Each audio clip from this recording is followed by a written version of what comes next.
What has been your strategy to promote and grow this program so far? I think it has been a real shitty one. Like, um, right now, what I'm doing is I'm putting a lot of educational content on my Instagram, and I see each time I put a video with training tips. I put in the caption, by the way, I have a training program in my bio if you like these tips, and then people go buy my training program.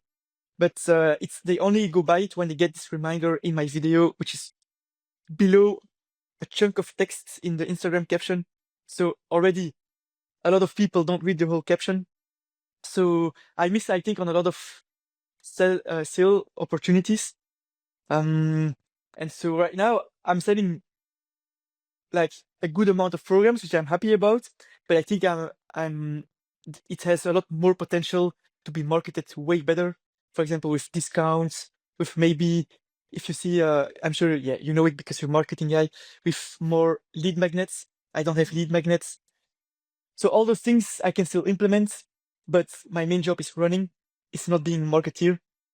So I'm implementing all those things step by step. But right now my marketing is really shitty, so I'm not an example. Yeah.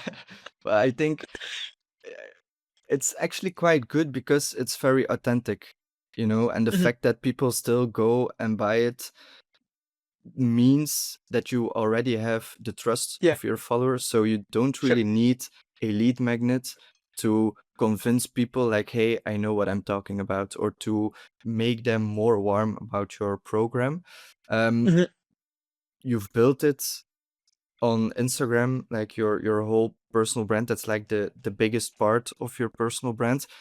mhm, What has been key to you to growing on this platform? mhm. Not overthinking too much with willing to post the best video ever on every time I post a video.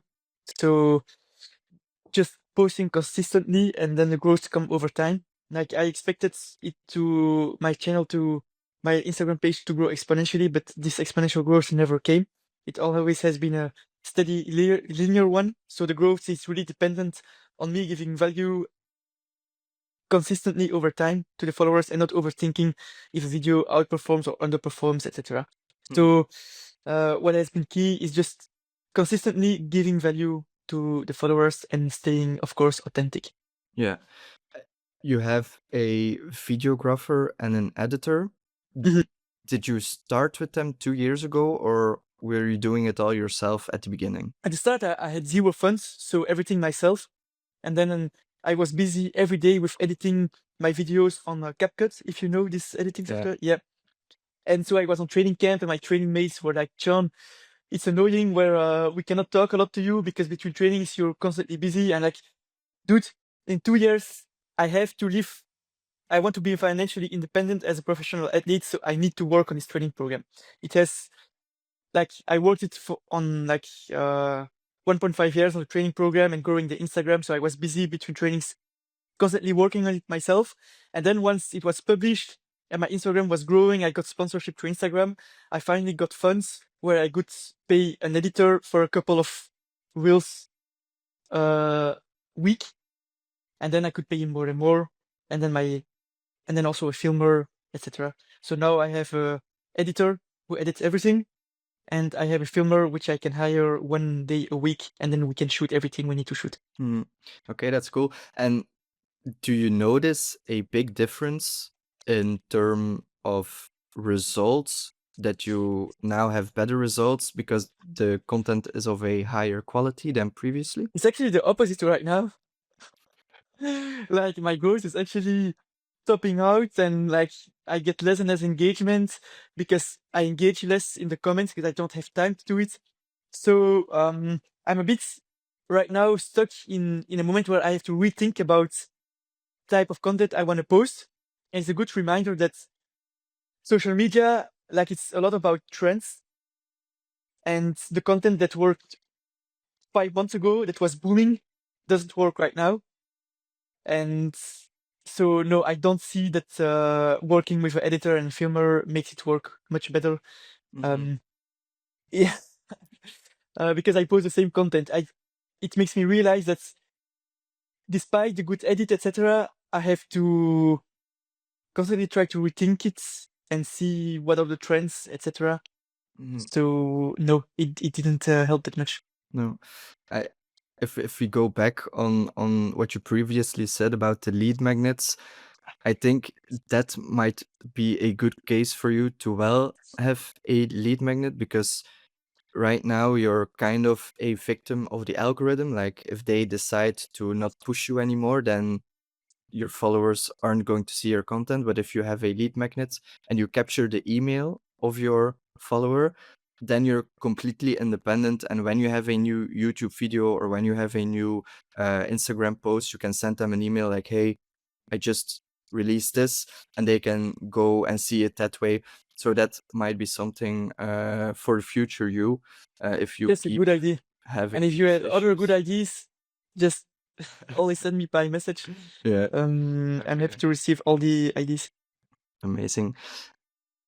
What advice would you give to other athletes or creators trying to build their audience or trying to sell their own programs? Don't expect revenue right away.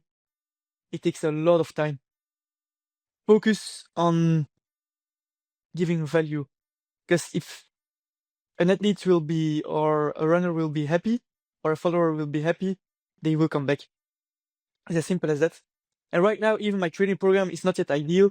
The training plans are not fully personalized, so I'm working on really being able to personalize them fully, so give more and more value for the same price. And my main focus is really on making the product as good as possible, and the rest will follow. Mhm. So focus on posting, on giving value on Instagram consistently, making my training program better and better over time, and the rest will follow. Yeah. Yeah.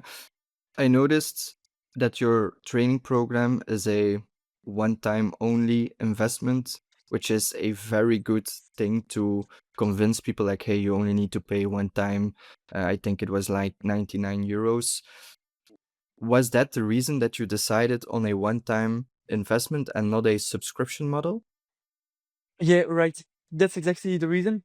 But I think I'll transition. I'll try a subscription model right now because I want to test out if then more people would be interested. Because I've received some messages from people that even if 90 euros on the long term is cheap, the just the fact that they have to invest it all at once is too expensive for some people just in running. And so I think I miss on a lot of potential at least because of that. So I will transition and try a subscription based model and see if it works better. Mhm. So yeah, Yeah. even if you like it, I will try something else. Yeah, yeah. Yeah, I thought that was so interesting to see because you communicate with your athletes as well through an app, right?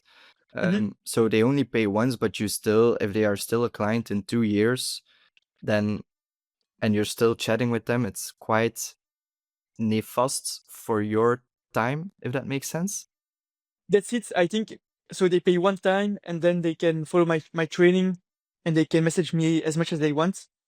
And I'm just counting on the athletes that they know that they shouldn't follow the training like for 2 years just for 90 euros and like chat me every day because then I'm paid like less than 1 euro per hour if we count all the hours I put into the athlete. So like most of the athletes understand that they follow the training program for a half marathon and marathon, or and then for another maybe half marathon. So they follow it for a couple of months and then they're happy. Some athletes try to squeeze the lemon and get everything out of me, and then I had to say sometimes to an athlete, dude, if you still want to follow me for so many years, like could you pay additionally? Because Mhm. otherwise, like it doesn't make sense for me financially to invest so much time into you. So it's just Mhm. like counting on the goodwill of the athletes, and also I'm super transparent.